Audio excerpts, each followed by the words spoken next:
රටක ජනප්‍රිය චරිතයක් වෙනවා කියන එක ලේසිසි දෙයක් නෙමෙයි. ඒකට හේතුව තමයි ජනප්‍රිය චරිතයකට Tamanගේ පෞද්ගලික ජීවිතයක් පවත්වාගෙන යන එක ටිකක් අමාරු කාරණයක් වෙන එක. පහුගිය කාලේ පුරාවටම අපේ රටේ ජනප්‍රිය චරිත බොහොමයකට අකරතැබ්බ ගොඩාක් සිද්ධ වුණා. ඉතින් මේ අතරින් හිරගත වෙන්න බන්ධනාගාර ගත වෙන්න සිද්ධ වෙච්ච සුපිරි තරු ගැන අපිට වරින් වර අහන්න ලැබුණා. ඉතින් අද වීඩියෝ එකෙන් අපි කතා කරන්න බලාපොරොත්තු වෙන්නේ පහුගිය කාලය ඇතුලේ ඒ වගේ කාරදර වලට මුහුණ දුන්න ජනප්‍රිය තරු 10ක් ගැනයි. ඉස්කෝලේ වැඩවලට පොඩි ප්‍රින්ට් අවුට්ස් ගන්න කඩවල් ගානේ ගිය කාලේ ඉවරයි. ඔයාගේ ෆෝන් එකේ තියෙන ඕනි පින්තූරයක් සටහනක් තප්පරයකින් පිටපත් කරගන්න පුළුවන් මිනි පෝටබල් රීචාර්ජබල් printer. රුපියල් 4500ක් පමණයි. පේපර් රෝල් 5කුත් නොමිලේ. showfishceylon.lk වෙබ් අඩවියෙන් හෝ 076 59 59 876 දුරකථනයට ඇමතුමක් දීලා නිවසටම ගෙන්වා ගන්න. අංක 10 සේමිනි ඉද්දමල්ගොඩ. සේමිනි දිනුෂා පලිය වඩන ඉද්දමල්ගොඩ. එහෙම නැත්නම් අපි කවුරුත් දන්න ජනප්‍රිය නිලී සේමිනි ඉද්දමල්ගොඩ සති කිහිපයකට පෙර අත්අඩංගුවට පත් වුණා. ඇය විසින් පවත්වාගෙන ගියා කියන පෞද්ගලික ආරක්ෂක සමාගමක වැටුප් ගෙවීම මගහැරීම නිසා අධිකරණයේ විභාග වන නඩු කටයුත්තක් මගහැරීම ඇයගේ මෙම අත්අඩංගුවට ගැනීමට හේතුව බව වාර්තා කරලා තිබ්බා. මෙහිදී සමාජ මාධ්‍යවල ජනප්‍රිය වුණු තවත් කරුණක් බවට පත් වුණේ දීර්ඝ කාලයක් ඇයට එරෙහිව වරෙන්තු පැවතියත් ඇතැම් පොලිස් නිලධාරීන් එම වරෙන්තු ක්‍රියාත්මක නොකර සිටි බවට පැතිරී ගිය රාවයයි. කෙසේ හෝ පොලිස් නිලධාරීන් මේ ආකාරයෙන් වරෙන්තු සංගවා සිටීම නිසා නුගේගොඩ කොට්ටාශ භාර පොලිස් අධිකාරීවරයාට නෝතීසි පවා නිකුත් කළ බවට වාර්තා වෙනවා. පසුකාලීනව පොලිස්පති ධූරයන් වල වෙනස්කම් සිදුවීමත් සමග මෙම අත්අඩංගුවට ගැනීම සිදු වූ අතර මීට සති කිහිපයකට පෙර ඇය අප ලබා නිදහස් වූ බවට වාර්තා වෙනවා. අංක 2 පියුමි හංසමාලි. සමාජ මාධ්‍ය වෙබ් අඩවිවල නිරන්තරයෙන්ම පුවත් මවන ජනප්‍රිය නිරූපණ ශිල්පිනියක් වෙන පියුමි පසුගිය දවසක ප්‍රසිද්ධියට පත් වුණේ ඇයට විරුද්ධව චෝදනා කිහිපයක්ම ගොනුවීමත් සමගයි. ඉන් ප්‍රධානතම චෝදනාව වුණේ ඇය ඉතා කෙටි කාලයක් තුල අතාර්කික ලෙස අති විශාල වත්කම් රාශියක් උපයාගත් බවට චෝදනාවයි. මේ අනුව ඇයගේ වත්කම් මුදල් විශුද්ධිකරණ පනත යටතේ විභාගයට ගැනුණු අතර ඇයව අත්අඩංගුවට ගැනීමටද ඉල්ලීම් කිහිපයක් නිකුත් වුණා. නමුත් Taman අත්අඩංගුවට ගැනීම වළක්වන ලෙස ඉල්ලමින් ඇය අභියාචනාධිකරණය හමුවේ රේඩ් පෙත්සමක් ඉදිරිපත් කළ අතර ඒ අනුව එය සලකා බලා ඇයව අත්අඩංගුවට නොගෙන සිටීමට අභියාචනාධිකරණය කටයුතු කළා. කෙසේ වෙතත් ඇයගේ මෙම ආයත ආකාරයට මුදල් ඉපයීම සම්බන්ධ විමර්ශන තව දුරටත් සිදුවමින් තිබෙන බව වාර්තා වෙනවා. අංක 3 දාමිතා අබේරත්න.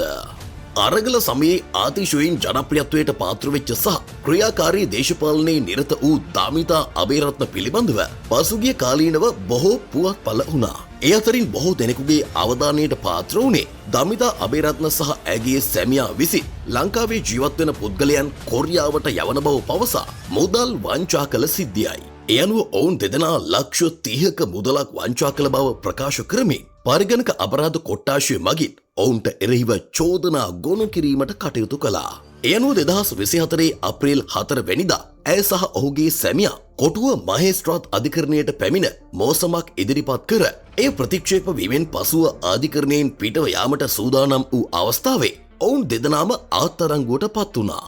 කෙසේ වෙතත් එම මාසයේම අප්‍රේල් 24 වෙනිදා ඇය සහ සැමියා දෙදෙනාම ලක්ෂ 50 බැගින් වූ ශරීර අප මත මුදා හැරීමට කොළඹ කොටුව මහේස්ත්‍රාත් අධිකරණය කටයුතු කළා. අංක 4 මහින්දානන්ද අලුත්ගමගේ.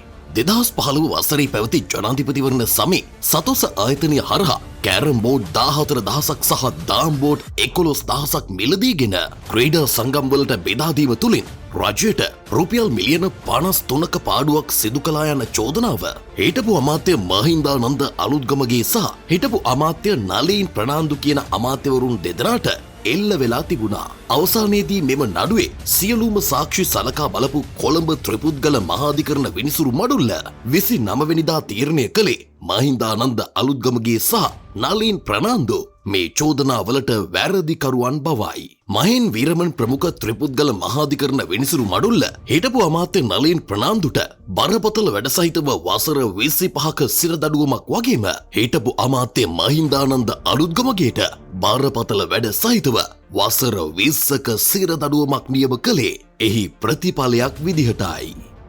අංක 5 ශාන් පුතා රැප් ගායනය සහ ඔහුටම ආවේනික ශෛලියක් තුළින් ප්‍රේක්ෂකයන්ගේ ආදරයට පාත්‍ර වෙච්ච ගායන ශිල්පියෙක් වුණු ශාන් පුතා පසුගිය මාර්තු මාසයේදී අත්අඩංගුවට ගැනීමත් සමග සමාජ මාධ්‍ය තුළ මෙම පුවත විශාල වශයෙන් ප්‍රචාරය වෙන්න පටන් ගත්තා.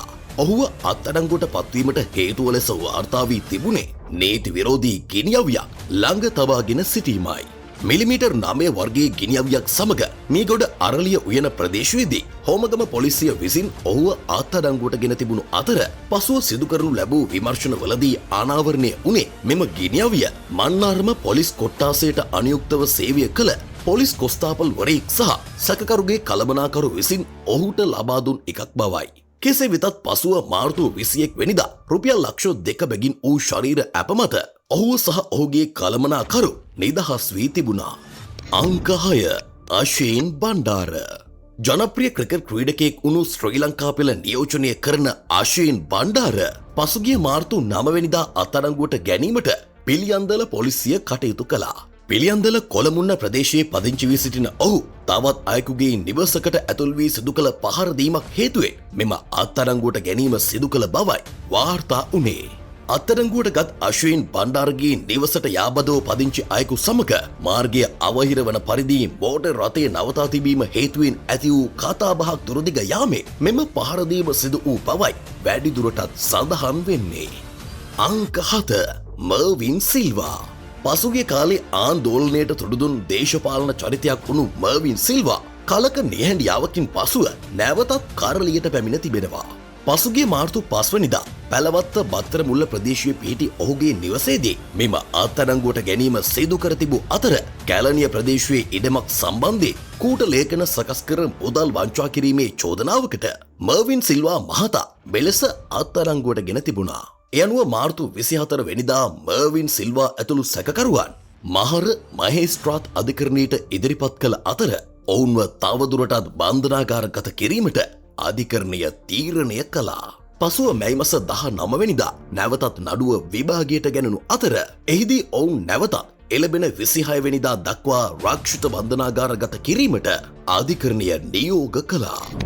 අංක 8 කෙහෙලිය රඹුකැල්ල ප්‍රමිතියෙන් තොර ප්‍රතිදේහ එන්න මෙරට රෝහල් පද්ධතිය තුළ බෙදා හැරීමේ සිද්ධිය පසුගිය දිනවල ලංකාව පුරාම ආන්දෝලනයට තොඩු දුන් කාරණයක් වුණා. මෙම සිදුවීම සම්බන්ධයෙන් කෙහෙලිය රඹුකැල්ල මහතා මාස 8ක් පුරා රක්ෂිත බන්ධනාගාරගත කෙරුණා. ඉන්පසුව පසුගිය වසරේ සැප්තැම්බර් මාසයේදී ඔහු නිදහස් කෙරුණේ ඔහු දැඩි මානසික ආතතියකට ලක්ව ඇති බව සහ ඔහුගේ දරුණු මානසික රෝගී තත්ත්වය සලකා බැලීමෙන් පසුව එය සුවිශේෂී කාරණාවක් ලෙස සලකා විශේෂ කොන්දේසි කිහිපයකට යටත්වයි.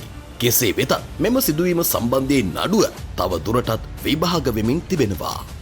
අංක 9 යෝෂිත රාජපක්ෂ 2025 වර්ෂයේ ජනවාරි මාසයේදී හිටපු ජනාධිපති මහින්ද රාජපක්ෂගේ දෙවනි පුත් යෝෂිත රාජපක්ෂව අපරාධ පරීක්ෂණ දෙපාර්තමේන්තුව විසින් මුදල් විශුද්ධිකරණය වැළැක්වීමේ පනත යටතේ බෙලියත්ත ප්‍රදේශයේදී අත්අඩංගුවට ගැනීමට කටයුතු කළා. කෙසේ වෙතත් රක්ෂිත බන්ධනාගාර ගත කර සිටි ඔහු රුපියල් ලක්ෂ 50 බැගින් වූ ශරීර ඇප දෙකක් මත මුදාහරින ලෙස කොළඹ මහේස්ත්‍රාත් අධිකරණය නියෝග කළ අතර ඒ සමගම ඔහුගේ විදේශ ගමන්ද තහනම් කිරීමට කටයුතු කළා. අංක 10 රංජන් රාමනායක කාලයෙන් කාලයට පුවත් මවන ප්‍රසිද්ධ චරිතයක් වුණු රංජන් රාමනායක 2020 වසරේ ඔහුගේ මාදිවල පිහිටි නිල මන්ත්‍රී නිවාසයේදී අත්අඩංගුවට පත් වූ අතර එහිදී මන්ත්‍රීවරයා සතුව තිබූ බලපත්‍රයේ අලුත් නොකරන ලද පිස්තෝලයක් සහ ඒ සඳහා යොදන ජීව උණ්ඩ 118ක්ද සොයාගෙන තිබුණා. කෙසේ වෙතත් මෙවැනි සිදුවීම් රැසක් නිසා බන්ධනාගාර ගතව සිටි රංජන් රාමනායක මහතා ඉන්පසුව විශේෂ ජනාධිපති සමාවක් යටතේ නිදහස ලබාගත් අතර මේ වන විට නැවතත් කලා කටයුතු වලට සහභාගී වී සිටිනවා. ඒ සමගින් මෑත කාලයේ තිරගත වූ ජනප්‍රිය චරිත පිළිබඳව ඔබ වෙත ගෙන ආ වීඩියෝව අවසන් වෙනවා. නැවතත් මෙවැනිම වීඩියෝවකින් ඔබ හමුවන තුරු සුබ දවසක්.